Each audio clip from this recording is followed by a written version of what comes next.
ರಸ್ತೆ ಸಾರಿಗೆ ನಿಗಮದಲ್ಲಿ ಲೆಕ್ಕಪತ್ರ ಮೇಲ್ವಿಚಾರಕರಾಗಿ ಕೆಲಸ ಮಾಡ್ತಾ ಇರುವಂತಹ ರೇಖಾ ಅವರ ಮಕ್ಕಳಾದ ಜ್ಞಾನಿ ಹಾಗೂ ತ್ರಿಷಾ ಇವರು ಅಂಬೇಡ್ಕರ್ ಅವರ ಕುರಿತಾಗಿ ಒಂದೆರಡು ಮಾತುಗಳನ್ನು ಆಡಬೇಕು ಅಂತ ಹೇಳಿ ಕೇಳ್ಕೊತಾ ಇದ್ದೀನಿ.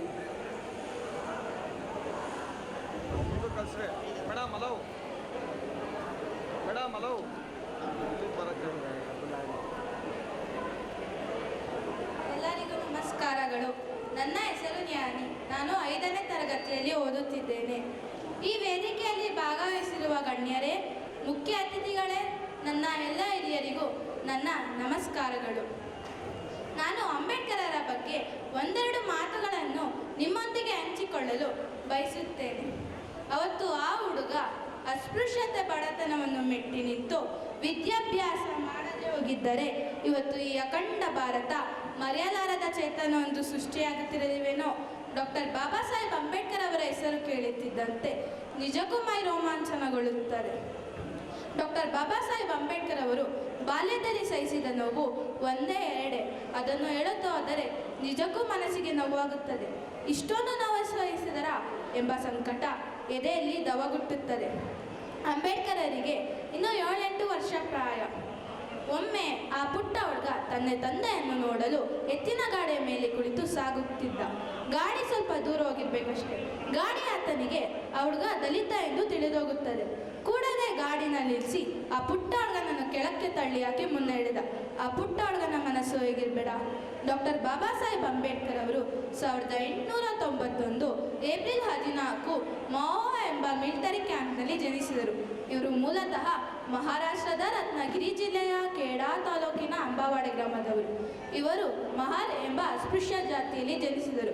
ಈ ಜಾತಿಯ ಹೆಚ್ಚಿನ ಜನ ಬ್ರಿಟಿಷ್ ಸೇನೆಯಲ್ಲಿ ಉದ್ಯೋಗಕ್ಕಾಗಿ ಸೇರುತ್ತಿದ್ದರು. ಇವರ ಅಜ್ಜ ಮಾರೋಜಿ ಸರ್ಪಾಲ್. ಇವರಿಗೆ 2 ಮಕ್ಕಳಿದ್ದರು, ರಾಮ್ಜಿ ಸಕ್ಬಾಲ್, ಮೀರಾ ಸಕ್ಬಾಲ್. ರಾಮ್ಜಿ ಸಕ್ಬಾಲ್ ಅವರ ಹೆಂಡತಿ ಭೀಮಾಬಾಯಿ. ಇವರಿಬ್ಬರಿಗೂ 14 ಜನ ಮಕ್ಕಳಿದ್ದರು. ಇವರ 14ನೇ ಮಗನೇ ಡಾಕ್ಟರ್ ಬಾಬಾ ಸಾಹೇಬ್ ಅಂಬೇಡ್ಕರ್ ಅವರು. ಅಂಬೇಡ್ಕರ್ ಅವರು ನಾನು ನನ್ನ ತಂದೆ ತಾಯಿಗೆ 14ನೇ ರತ್ನನಾಗಿದ್ದೇನೆ ಎಂದು ಹೆಮ್ಮೆಯಿಂದ ಹೇಳಿಕೊಳ್ಳುತ್ತಿದ್ದರು. ಡಾಕ್ಟರ್ ಬಾಬಾ ಸಾಹೇಬ್ ಅಂಬೇಡ್ಕರ್ ಅವರ ಮೊದಲ ಹೆಸರು ಭೀಮ್ರಾವ್ ಆಗಿತ್ತು. ಭೀಮ್ರಾವ್ ಅವರ ಅಪ್ಪನಿಗೆ ಅಂದರೆ ರಾಮ್ಜಿಗೆ 14 ಮಕ್ಕಳಲ್ಲಿ ಬದುಕಿದ್ದು 5 ಜನ ಮಕ್ಕಳು ಮಾತ್ರ.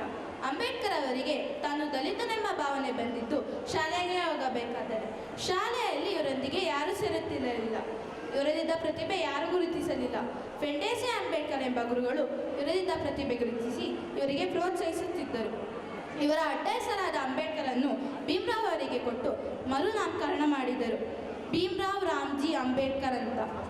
ಜಾತಿಯಲ್ಲಿ ಬ್ರಾಹ್ಮಣರೇ ಆಗಿದ್ದರೂ ಊಟಕ್ಕೆ ತಂದಿದ್ದ ಬುದ್ಧಿಯಲ್ಲಿ ಅವರಿಗೂ ಕೊಟ್ಟು ಪ್ರೀತಿಯಿಂದ ಊಟ ಮಾಡಿಸುತ್ತಿದ್ದರು. 1907ರಲ್ಲಿ ಮೆಟ್ರಿಕ್ಯುಲೇಷನ್ ಪರೀಕ್ಷೆಯಾದ ಅಂಬೇಡ್ಕರ್ ಅವರು ಆ ವರ್ಷವೇ ರಮಾಬಾಯಿಯರೊಂದಿಗೆ ವಿವಾಹವಾಗುತ್ತಾರೆ. ನಂತರ ವಡೋದರ ಮಹಾರಾಜರ ವಿದ್ಯಾರ್ಥಿ ವೇತನದಲ್ಲಿ ಓದುತ್ತಾರೆ.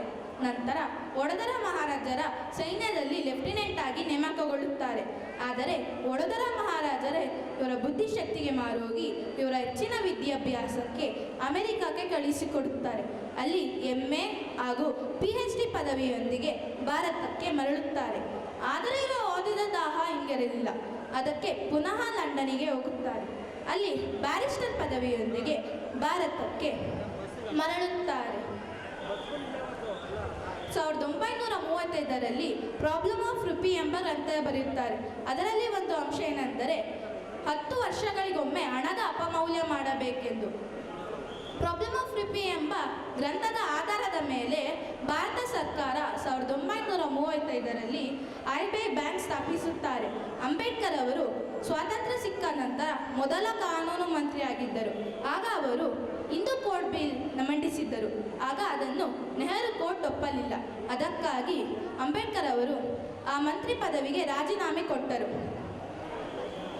2 ವರ್ಷ 11 ತಿಂಗಳು 14 ದಿನಗಳ ಕಾಲ ದೇಶದ ಅತಿ ದೊಡ್ಡ ಸಂವಿಧಾನವನ್ನು ರಚಿಸಿದ್ದಾರೆ.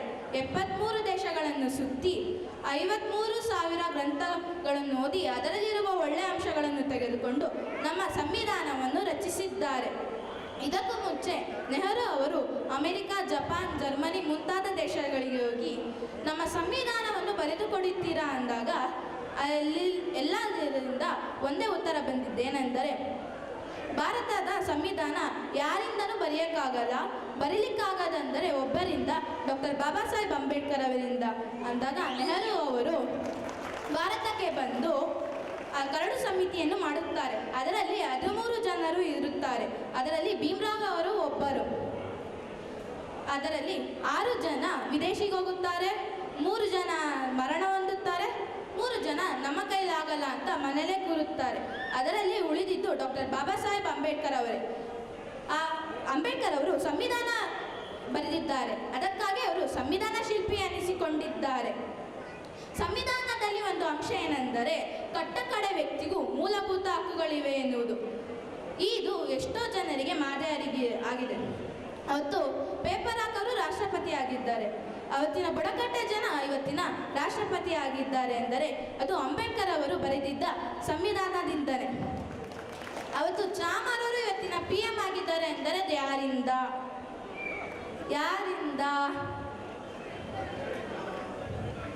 ಎಸ್ ರೈಟ್, ಅದು ಅಂಬೇಡ್ಕರ್ ಅವರು ಬರೆದಿದ್ದ ಸಂವಿಧಾನದಿಂದಲೇ.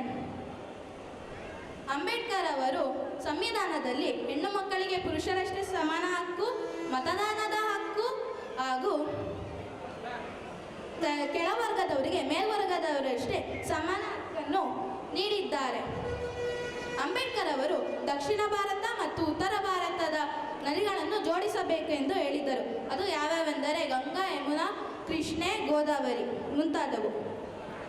ಅಂಬೇಡ್ಕರ್ ಅವರಿಗೆ ಇಂಡಿಯಾ ಮತ್ತು ಪಾಕಿಸ್ತಾನ್ ಬೇರೆ ಆಗಲಿಕ್ಕೆ ಇಷ್ಟ ಇರಲಿಲ್ಲ. ಅಕಸ್ಮಾತ್ ಆಗಬೇಕಾದರೆ ಅವರು ಒಂದು ಗ್ರಂಥವನ್ನು ಬರೆದಿದ್ದರು. ಇದರಲ್ಲಿರುವ ಅಂಶವನ್ನು ಯಾರು ಗಮನಕ್ಕೆ ತರಲಿಲ್ಲ. ಹಾಗಾಗಿ ಇಲ್ಲಿ ಇಂಡಿಯಾ ಮತ್ತು ಪಾಕಿಸ್ತಾನ್ ಯುದ್ಧಗಳು ಈಗಲೂ ನಡೆಯುತ್ತಾ ಇದೆ. ಕರಡು ಸಮಿತಿಯ ಅಧ್ಯಕ್ಷರಾದ ಡಾಕ್ಟರ್ ಬಾಬಾ ಸಾಹೇಬ್ ಅಂಬೇಡ್ಕರ್ ಅವರು ಇಡೀ ಜೀವನ ದೀನ ದಲಿತ ಹಿತರಕ್ಷಣೆಗಾಗಿ ದುಡಿದರು. 1956 ಅಕ್ಟೋಬರ್ 14ರಂದು ಅವರ ಅಪಾರ ಅಭಿಮಾನಿಗಳೊಡನೆ ಅವರ ಹೆಂಡತಿ ಶಾರದಾ ದೇವಿಯೊಡನೆ ಬೌದ್ಧ ಧರ್ಮಕ್ಕೆ ಸೇರುತ್ತಾರೆ. 1956 ಡಿಸೆಂಬರ್ 6ರಂದು ಬೆಳಿಗ್ಗೆ ಕೊನೆಯುಸಿರು ಎಳೆಯುತ್ತಾರೆ. ಅಂಬೇಡ್ಕರ್ ಅವರಿಗೆ ಮರಣ ಹೊಂದಿದ 35 ವರ್ಷಗಳ ನಂತರ ಭಾರತ ರತ್ನ ಪ್ರಶಸ್ತಿ ನೀಡಲಾಯಿತು. ಇದು ನಮಗೆ ದುಃಖ ತರುವ ವಿಷಯವೆಂದರೆ ಇದಕ್ಕೂ ಮುಂಚೆ ಅಮೆರಿಕದಲ್ಲಿ ಇವರಿಗೆ ವಿಶ್ವರತ್ನವೆಂಬ ಪ್ರಶಸ್ತಿ ನೀಡಿದರು. ಅಂಬೇಡ್ಕರ್ ಅವರಿಗೆ ತಮ್ಮ ದೇಶದ ಬಗ್ಗೆ ಎಷ್ಟು ಅಭಿಮಾನವಿದೆ ಎನ್ನುವುದು ಈ ಘಟನೆ ಸಾಕ್ಷಿಯಾಗಿದೆ. ಒಮ್ಮೆ ಸ್ವಾತಂತ್ರ್ಯ ಸೇನಾನಿಗಳು ಬ್ರಿಟಿಷರ ಕೋರ್ಟಲ್ಲಿ ಮರಣದಂಡನೆಗೆ ತುತ್ತಾಗಿರುತ್ತಾರೆ. ಆಗ ಅವರ ಪರ ಅಂಬೇಡ್ಕರ್ ಅವರು ವಾದಿಸುತ್ತಿರುತ್ತಾರೆ. ಅದರಲ್ಲಿ ಒಬ್ಬ ಹುಡುಗ ಬಂದ್ಬಿಟ್ಟು ಮಧ್ಯದಲ್ಲಿ ಒಂದು ಚೀಟಿ ಕೊಟ್ಟು ಹೋಗ್ತಾರೆ. ಅದರ ಚೀಟಿಯನ್ನು ಓದಿ ಅಂಬೇಡ್ಕರ್ ಅವರು ತಮ್ಮ ಜೇಬಿನಲ್ಲಿ ಇಟ್ಟುಕೊಂಡು ವಾದ ಮುಂದುವರಿಸಿ ಸ್ವಾತಂತ್ರ್ಯ ಸೇನಾನಿಗಳನ್ನು ಮರಣದಂಡನೆಯಿಂದ ಮುಕ್ತಿಗೊಳಿಸಿ ಮನೆಗೆ ಹೊರಟಿರುವಾಗ ಜಡ್ಜ್ ಬಂದು ಕೇಳ್ತಾರೆ, ಮಧ್ಯದಲ್ಲಿ ಒಂದು ಹುಡುಗ ಬಂದ್ಬಿಟ್ಟು ಚೀಟಿ ಕೊಟ್ಟೋದ್ನಲ್ಲ, ಅದರಲ್ಲಿ ಏನಿದೆ ಅಂದಾಗ ಅಂಬೇಡ್ಕರ್ ಅವರು ಆ ಚೀಟಿನ ತೆಗೆದು ತೋರಿಸ್ತಾರೆ.